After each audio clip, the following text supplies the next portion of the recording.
А минувшим вечером на улице Чистопольская произошла крупная авария, в результате которой погибли 2 человека. Внедорожник Toyota Land Cruiser на большой скорости вылетел с дороги, врезался в столб и опрокинулся на бок. Мужчину и женщину-пассажирку зажало в искореженном салоне. Спасатели извлекали людей более получаса. Смерть женщины медики констатировали на месте происшествия. Мужчина скончался в больнице. С места трагедии репортаж Нафисы Минязовой.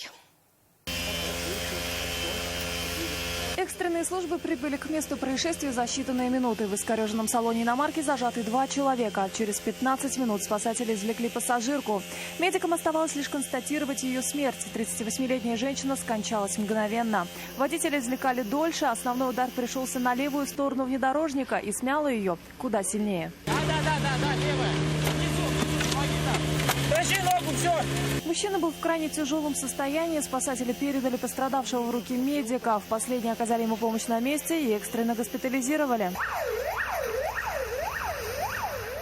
44-летний мужчина получил множественные сочетанные травмы и через несколько часов скончался в больнице. Спасти его врачи не смогли. Убедись, подрезали или нет, потому что если кто-то подрезал, там надо сейчас розыск вызывать. Автоинспекторы нашли очевидца происшествия водителя такси, который в это время проезжал в том месте. Видеорегистратор зафиксировал момент аварии. По словам таксиста, водитель автомобиля Toyota Land Cruiser ехал просто на огромной скорости. Затем он одним колесом поднимается на бордюр и едет в таком состоянии еще несколько десятков метров. Судя по следам, останавливается он лишь после того, как врезается в столб и опрокидывается на бок. Но по предварительным выводам автоинспекторов в аварии виноват сам водитель Toyota. Мужчина не выбрал безопасную скорость и не справился с управлением. Окончательной степени виновности и все обстоятельства произошедшего будут установлены в ходе проведения следственных мероприятий. Следователям также предстоит установить, и в каком состоянии в момент аварии находился водитель внедорожника, а также все условия, которые способствовали этой трагедии.